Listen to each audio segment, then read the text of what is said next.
गुरुकुल ज्ञान कांले पे आपका स्वागत है। और सभी को पता है कि वर्ल्ड ज्योग्राफी की सीरीज चली हुई है, मगर कुछ भाई अब भी जो हैं लूडो किंग में व्यस्त हैं, अपना जो है मोबाइल पर गेम खेल रहे हैं। मगर ध्यान रखना भाइयों, किंग दूसरे बन जाएंगे मगर आप केवल लूडो खेलते ही रह जाओगे। बहुत मन करता है जब कोई भी एग्ज़ाम आता है, नए नए फार्म आते हैं, बहुत इच्छा होती है कि हम भी एक दिन कामयाब होंगे, मगर धीरे धीरे आपकी इच्छाएँ समाप्ति के जो है कगार पर पहुँच जाती हैं। और वही आपके साथ हो रहा है, क्योंकि आप दूसरों को कॉपी करते हैं कि दूसरा क्या कर रहा है, अभी उसने तो पढ़ना भी स्टार्ट नहीं किया मगर मैं तो बाद में पढ़ लूँगा। ये सबसे बड़ी भूल है। यदि आपने दिल्ली पुलिस की तैयारी करनी है, यूपीएसआई की तैयारी करनी है, एनटीपीसी के जो है एग्ज़ाम देना है, तो वर्ल्ड ज्योग्राफी जो सीरीज है इसमें महेश बर्णवाल जी और परीक्षा वाणी की किताब से जो है इन सीरीज को तैयार किया गया है। इस बात को बड़े ध्यान समझिएगा। इसके बाद में जो है अपनी बायोलॉजी और फिजिक्स और कंप्यूटर की क्लासेस होंगे, मगर पूरी सीरीज करने के बाद में प्रैक्टिस सेट भी कराए जाएंगे। कम से कम 5 से 7 प्रैक्टिस सेट आपके लिए 50-50 क्वेश्चनों के वर्ल्ड ज्योग्राफी में तैयार हो चुके हैं। और सबसे मेन बात यह है कि अब जो है वर्ल्ड ज्योग्राफी से बहुत ज़्यादातर क्वेश्चन आ रहे हैं। तो आइए वर्ल्ड ज्योग्राफी का जो है चैप्टर शुरुआत करते हैं। और अब्दुल कलाम जी की एक बात को ध्यान रखना, उन्होंने कहा था यदि आपने सूर्य की तरह चमकना है तो सूर्य की तरह तपना भी होगा। इस बात को अवश्य ध्यान रखिएगा। यदि आपने सूर्य की तरह जो है चमकना है तो सूर्य की तरह आपने तपना भी होगा। इसी बात को जो है ध्यान रखते हुए आज का लेक्चर शुरुआत करते हैं। और लेक्चर की शुरुआत करते हैं वर्ल्ड ज्योग्राफी के उस अध्याय से जहाँ से क्वेश्चन बहुत एग्जाम में पूछे जाते हैं। देखो, सागर के बारे में सभी जानते हैं, ये अटलांटिक महासागर है, एस आकार का जो है, ये प्रशांत महासागर है, सबसे विशाल महासागर है। इधर आपका हिंद महासागर है। मगर जल संधि से कैसे कैसे क्वेश्चन आते हैं। सबसे पहले शुरुआत करते हैं मैगलन जल संधि। सबसे पहली जो जल संधि है उसी का नाम है मैगलन जल संधि। मैगलन जल संधि, देखो जितनी भी जल संधियां हैं सारी की सारी जो है पिछले एग्जामों में आ चुकी हैं और सिलेक्टेड क्वेश्चन आपकी जल संधियों को लेकर है। यदि आप इस जो है चैप्टर को बड़े ध्यान से देख लोगे तो जरूरी आपको कामयाबी मिलेगी। मैगलन जल संधि सबसे पहली जल संधि आई, इसके बारे में देखते हैं। क्वेश्चन केवल इतना ही पूछता है कि मैगलन जल संधि जो है किन दो महासागरों का मिलन जो है मैगलन जल संधि में होता है। तो इस ओर देखिएगा, यह है प्रशांत महासागर, तो चिली तट की ओर, चिली तट की ओर यह है प्रशांत महासागर, और इधर है आपका दक्षिण अटलांटिक महासागर। तो मैगलन जल संधि प्रशांत महासागर और अटलांटिक महासागर को जोड़ती है। दक्षिण अटलांटिक महासागर और प्रशांत महासागर को ही जोड़ने वाली चिली के पास, उसी का नाम है मैगलन जल संधि। दूसरी जल संधि की बात करते हैं। दूसरी जल संधि है यूकाटन, बहुत एग्जाम में पूछी गई है। यूकाटन, इसका मतलब टन, मतलब कि कोई वजन की बात यहाँ पर कर रहा है। यदि हम शॉर्ट ट्रिक से देखें, टन का मतलब वजन से समझिएगा। और इतना ध्यान रखिएगा कि जो उत्तरी अमेरिका महाद्वीप है, जितनी भी अच्छी कंपनियां हैं, जितना भी मतलब कि आर्थिक व्यवस्था जो है मजबूत है, तो उत्तरी अमेरिका महाद्वीप की है। उत्तरी अमेरिका महाद्वीप के पास में ही काफ़ी बोझ है। बोझ का मतलब है कि उनके पास में काफ़ी जो है आर्थिक स्थिति उनकी मजबूत है, काफ़ी पैसा है, तो पैसे का बोझ होने के कारण वहीं पर है यूकाटन जल संधि। और यूकाटन जल संधि जो है मैक्सिको की खाड़ी का संबंध जो है कैरेबियाई सागर से और है। यूकाटन जल संधि जोड़ती है मैक्सिको की खाड़ी को और कैरेबियाई सागर को। जो ये कैरेबियाई सागर आपको दिखाई दे रहा है, सभी जानते हैं कि वेस्ट इंडीज जो है एक द्वीपों का समूह है। यहीं पर जो है क्यूबा जैसे जो है छोटे छोटे जो है देश हैं और द्वीप के रूप में है, तो इसलिए जो है यूकाटन जल संधि बहुत एग्जाम में पूछी जाती है, इसको ध्यान रखिएगा। यूकाटन जल संधि जो है मैक्सिको और कैरेबियाई सागर के बीच है, उसी का नाम है यूकाटन जल संधि। आइएगा तीसरी जल संधि की बात करते हैं, डेविस जल संधि। डेविस जल संधि, इतना ध्यान रखिएगा, ये जो है कनाडा और ग्रीनलैंड के मध्य है। कनाडा और ग्रीनलैंड के मध्य है बेफिन की खाड़ी। बहुत एग्जाम में जो है एनटीपीसी में पहले भी एग्जाम में क्वेश्चन पूछा गया था कि बेफिन की खाड़ी कहाँ पर स्थित है। तो कनाडा और ग्रीनलैंड के मध्य स्थित है बेफिन की खाड़ी। बेफिन की खाड़ी जब अटलांटिक महासागर के मध्य ही है डेविस जल संधि। अटलांटिक महासागर, उत्तरी अटलांटिक महासागर बेफिन की खाड़ी के मध्य ही है डेविस जल संधि। तो 3 जल संधियाँ हमने पढ़ी। सबसे पहली पढ़ी हमने मैगलन जल संधि, जो आपका प्रशांत महासागर और दक्षिण अटलांटिक महासागर के बीच है। यूकाटन, अब ये ध्यान रखिएगा, टन जो है एक वजन किसके मध्य है, तो वजन जो है उत्तरी अमेरिका महाद्वीप के पास ही है, तो उत्तरी अमेरिका महाद्वीप के पास ही जो है इधर मैक्सिको की खाड़ी है, और मैक्सिको खाड़ी और कैरेबियाई सागर यहीं पर जो है वेस्ट इंडीज जो है द्वीप समूह है, जो देश हैं, और युकाटन जल संधि है मैक्सिको और कैरेबियाई सागर के मध्य। ऐसे ही डेविस जल संधि, बैफिन की खाड़ी और उत्तरी अटलांटिक महासागर, उसी के मध्य है आपका डेविस जल संधि।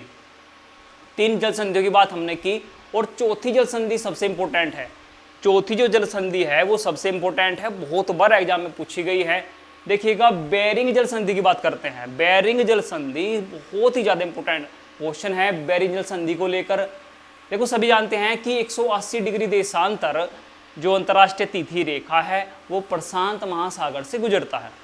180 डिग्री देशांतर जो अंतर्राष्ट्रीय तिथि रेखा निर्धारित की गई है गुजरता है प्रशांत महासागर से, और इसी अंतर्राष्ट्रीय तिथि रेखा पर, इसी 180 डिग्री देशांतर पर जो जल संधि है उसी का नाम है बेरिंग जल संधि। और बेरिंग जल संधि, देखो सभी जानते हैं कि उत्तरी ध्रुव का जो एरिया है वो आर्कटिक के नाम से जाना जाता है, आर्कटिक महासागर के नाम से जाना जाता है, और इधर का एरिया जो है प्रशांत महासागर का एरिया है। यदि हम पहला क्वेश्चन देखते हैं बेरिंग जल संधि का, तो सबसे पहला क्वेश्चन है कि बेरिंग जल संधि जो है आर्कटिक महासागर और प्रशांत महासागर, उत्तर में है आर्कटिक और इधर दक्षिण में है प्रशांत महासागर। तो सिंपल क्वेश्चन ये भी पूछता है कि बेरिंग जल संधि जो है किन किन के मध्य है, किन महासागर के, तो प्रशांत महासागर के, और उत्तर में है आपका आर्कटिक। मगर यदि छोटे सागर की बात करता है तो बेरिंग सागर और चुकची सागर, ये भी ध्यान रखना आपने, क्योंकि पिछले वर्ष एग्जाम में ये क्वेश्चन पूछा गया था कि चुकची सागर और बेरिंग सागर के मध्य ही है बेरिंग जल संधि, उसको भी आपने ध्यान रखना है। बड़ा इंपॉर्टेंट क्वेश्चन था। 180 डिग्री देशांतर अंतर्राष्ट्रीय तिथि रेखा पर जो जल संधि है उसी का नाम है बेरिंग जल संधि, मगर चुकची सागर भी आपने ध्यान रखना है जो इसी जल संधि के बीच है। आइए इस एरिया की बात करते हैं, और इस एरिया की बात करते हैं, चलते हैं सबसे पहले अपने नॉर्थ चैनल पर। जितनी भी जल संधियां हैं, यदि आप इनके साफ साफ नोट्स बनाते हैं तो ईमानदारी से क्वेश्चन जो है आपसे एग्जाम में कभी नहीं छूटेगा। नॉर्थ चैनल की बात करते हैं। नॉर्थ चैनल बहुत इंपॉर्टेंट क्वेश्चन है, पहले एग्जाम में बहुत जो है ऐसे क्वेश्चन आए। नॉर्थ चैनल की बात ध्यान रखते हैं तो आयरिश सागर और अटलांटिक महासागर, नॉर्थ चैनल किस किस के मध्य है, आयरिश सागर और अटलांटिक महासागर के आपके मध्य है नॉर्थ चैनल। ऐसे ही बात करते हैं डोवर जल संधि। देखो, पहले क्वेश्चन पूछा गया था डोवर जल संधि को लेकर, और क्वेश्चन आया था डोवर जल संधि संबंधित कि ऐसी जल संधि बताइए जिसके जो है मध्य से रेल सुरंग है, जो इंग्लैंड और फ्रांस के मध्य है। बहुत इंपॉर्टेंट क्वेश्चन है, और इसे नोट करिएगा कि कौन सी जल संधि है जिसके मध्य 50 किलोमीटर लंबी एक रेल सुरंग है, उसी का नाम है डोवर जल संधि, जो इंग्लिश चैनल और उत्तरी सागर, ये भी ध्यान रखना है आपने, इंग्लिश चैनल और उत्तरी सागर को जोड़ती है, उसी का नाम है डोवर जल संधि, और जिसके मध्य है 50 किलोमीटर लंबी समुद्र के अंदर एक रेल सुरंग। मगर ये भी नोट करने लायक बात है कि इंग्लिश चैनल और उत्तरी सागर को जोड़ने वाली जो जल संधि है उसी का नाम क्या है, डोवर जल संधि। देखो, जिब्राल्टर को सभी जानते हैं, ये भूमध्य सागर है, एक और अफ्रीका है और दूसरी ओर आपका यूरोप है। इस ओर जो है मोरक्को है, अफ्रीका महाद्वीप का एक देश है, इस ओर स्पेन है। तो मोरक्को और स्पेन के मध्य जिब्राल्टर जल संधि है भूमध्य सागर में, यह आपको ध्यान रखना है। या ऐसे भी क्वेश्चन आता है कि अफ्रीका महाद्वीप को यूरोप महाद्वीप से जोड़ने वाली जो जल संधि है उसी का नाम क्या है, जिब्राल्टर जल संधि है। आगे बात करते हैं ओरंटो जल संधि की। ओरंटो, देखिएगा ये मोस्ट इंपोर्टेंट जल संधि है। ओरंटो जल संधि मोस्ट इंपोर्टेंट जल संधि है। जितनी भी जल संधियां हैं उनमें सबसे इंपोर्टेंट है ओरंटो जल संधि, बहुत ही बार एग्जाम में पूछा गया है। तो इधर जो है आपका इटली की ओर जो है एड्रियाटिक सागर है, एड्रियाटिक सागर और ओयोनियन सागर, इसको जो है नोट करने वाली बात है, बड़ा इंपॉर्टेंट क्वेश्चन है। और ओरंटो जल संधि एड्रियाटिक सागर और ओयोनियन सागर के मध्य जो जल संधि है उसी का नाम है ओरंटो जल संधि। और इन जल संधियों में सबसे इंपॉर्टेंट जल संधि है इटली के पास, जो एड्रियाटिक सागर और ओयोनियन सागर को जोड़ती है। उसके बाद में बात करते हैं आपका हारमुज जल संधि।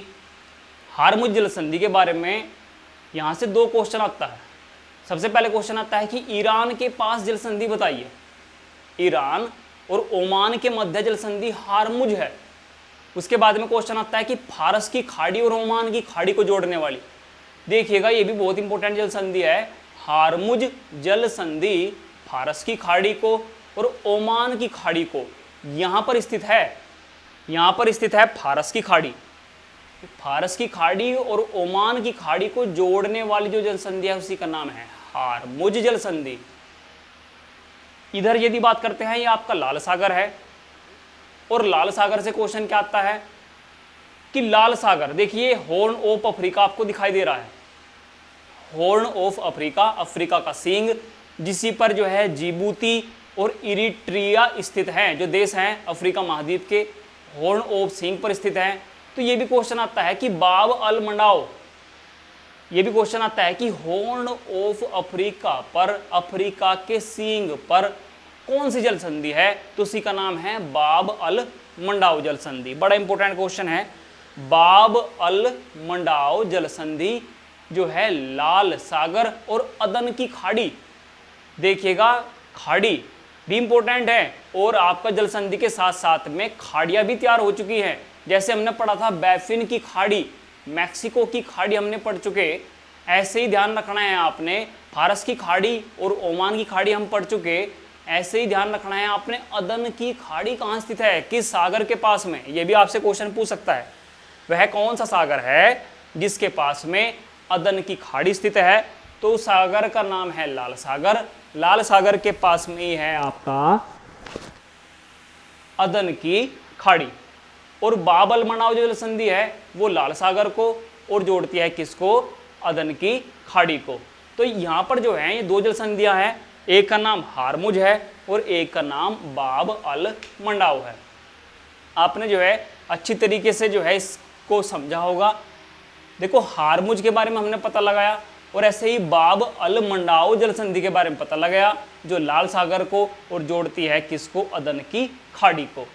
आइए इन जल संधियों की बात करते हैं और सबसे पहले बात करते हैं फार्मोसा जल संधि। बड़ा इंपॉर्टेंट है, चीन और ताइवान, देखो ताइवान जो है हमेशा सुर्खियों में रहता है और बड़ा इंपॉर्टेंट है। फार्मोसा जल संधि ताइवान के और चीन के मध्य है, जो दक्षिणी चीनी सागर है उसी में जो है आपका कौन सी जल संधि है, फार्मोसा जल संधि। बहुत इंपॉर्टेंट क्वेश्चन है, नोट करने लायक क्वेश्चन है। फार्मोसा, फार्मोसा जल संधि जो है चीन और ताइवान के मध्य है, दक्षिणी चीनी सागर में है फार्मोसा जल संधि। ऐसे ही जापान की बात करते हैं तो जापान की जल संधियों के बारे में 2 जल संधि आपने ध्यान रखनी है।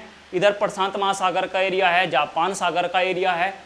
सुगारू, सुगारू जल संधि और टोकरा जल संधि, ये दोनों जल संधियां पहले विभिन्न परीक्षाओं में पूछी गई हैं, तो बड़ा इंपॉर्टेंट क्वेश्चन है सुगारू जल संधि। और ऐसे ही है आपका टोकरा जल संधि।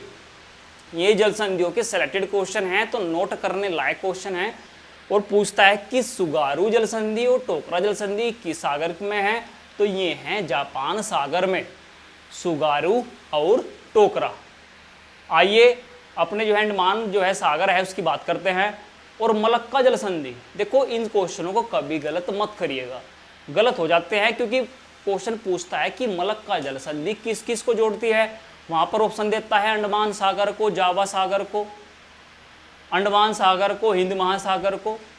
तो ये क्वेश्चन जो है गलत करने लायक नहीं है, इस चीज को बड़े ध्यान समझना है। मलक्का जल संधि अंडमान सागर और दक्षिणी चीनी सागर के मध्य है, ये ध्यान रखिएगा। जितना सिंपल क्वेश्चन लगता है उतना ही जल्दी गलत होता है। तो मलक्का जल संधि जो है अंडमान सागर और दक्षिणी चीनी सागर के मध्य है मलक्का जल संधि। ऐसे ही बात करते हैं सुंडा जल संधि। ये सिंपल क्वेश्चन आपको दिखाई देते हैं मगर ये जो है बहुत इंपॉर्टेंट क्वेश्चन है। सुंडा जल संधि जावा सागर, ये इंडोनेशिया के पास है। सुंडा जल संधि इंडोनेशिया के पास है, जावा सागर के मध्य है और हिंद महासागर के मध्य है सुंडा जल संधि। ऐसी बात करते हैं ऑस्ट्रेलिया के जो इर्द गिर्द जो है जल संधियां फैली हुई हैं और सबसे पहले बात करते हैं कुक जल संधि। कुक जल संधि बहुत बच्चे जानते भी होंगे, एग्जाम में बहुत इंपॉर्टेंट तरीके से जो है पहले पूछी गई है। कुक जल संधि न्यूजीलैंड में स्थित है और ये ध्यान रखना है कि जो न्यूजीलैंड के पास जो जल संधि है आपका दक्षिणी प्रशांत महासागर में, उसी का नाम है कुक जल संधि। ऐसे ही बात करते हैं तस्मान सागर। देखो ऑस्ट्रेलिया के पास में एक सागर और पता लगाया हमने कि तस्मान सागर, ये भी क्वेश्चन आता है एग्जाम में कि ऑस्ट्रेलिया के पास में कौन सागर है, उसी का नाम है तस्मान सागर और यहीं पर एरिया है दक्षिणी प्रशांत सागर का। तो दक्षिणी सागर और तस्मान सागर के बीच है बोस जल संधि। ध्यान रखना है कि नक्शे में जो है ऑस्ट्रेलिया जो है सबका बोस है, इस नक्शे में इतना ध्यान रखना है, शॉर्ट ट्रिक है। तो बोस जल संधि जो है ऑस्ट्रेलिया के पास में है, तस्मान सागर और दक्षिणी सागर के पास में। बात करते हैं तीसरी जल संधि की। तीसरी जल संधि है टोरस। जैसे हमने टोकरा को भी पढ़ा है, टोकरा हमने जापान सागर में पढ़ा है, ऐसे ही बात करते हैं टोरस जल संधि की। तो ऑस्ट्रेलिया के पास में हमने एक तो सागर देखा था, कौन सा, तस्मान सागर को हमने पता लगाया। ऐसे ही ऑस्ट्रेलिया के पास है अराफुरा सागर, ऑस्ट्रेलिया के पास में है अराफुरा सागर और यहीं पर ही है पापुआ की खाड़ी, पापुआ न्यू गिनी, उसी के पास में है पापुआ की खाड़ी और अराफुरा सागर। दोनों को जोड़ती है टोरस जल संधि। दोनों को जो कौन सी जल संधि जोड़ती है, टोरस। तो ऑस्ट्रेलिया के पास की जो संधियां हैं, यहाँ से क्वेश्चन बहुत बार एग्जाम में आता है, तो बड़े गौर से इनको देखिएगा। एक तो हमने न्यूजीलैंड के पास कुक जल संधि को पढ़ा, ऐसे ही बोस जल संधि जो है तस्मान सागर दक्षिणी सागर के पास हमने पढ़ा, और ऐसे ही पढ़ा हमने टोरस जल संधि को, वो है अराफुरा सागर और पापुआ की खाड़ी के मध्य। देखिए जितने भी क्वेश्चन हमने जल संधि को लेकर पढ़े हैं सारे के सारे एग्जाम में पूछे गए हैं। और आइए आखिरी जल संधि देखते हैं, मोजाम्बिक चैनल। ये भी एग्जाम में पूछा गया है कि हिंद महासागर में जो आपका मोजाम्बिक चैनल है किस द्वीप के पास में है, तो ये मेडागास्कर द्वीप के पास में है। तो उम्मीद है आपने जल संधियों का जो चैप्टर है वो पसंद आया होगा और वर्ल्ड ज्योग्राफी की सीरीज को पूरी तरीके से कंप्लीट करिएगा। ऐसा नहीं है कि दिल्ली पुलिस के एग्जाम के आते ही आप वर्ल्ड ज्योग्राफी भी कंप्लीट कर लोगे, बायोलॉजी भी कंप्लीट कर लोगे, करंट इवेंट्स भी कंप्लीट कर लोगे। वर्ल्ड ज्योग्राफी जो आपकी है इसको पहले आपने तैयार करना पड़ेगा, चाहे आपके यूपीएसआई का एग्जाम है, पीसीएस का एग्जाम है या दिल्ली पुलिस का आपका एग्जाम है। तो इस चैप्टर को बड़े गौर से समझिएगा और जितना भी इंपॉर्टेंट हो सके इसके नोट्स बढ़ाइएगा। धन्यवाद।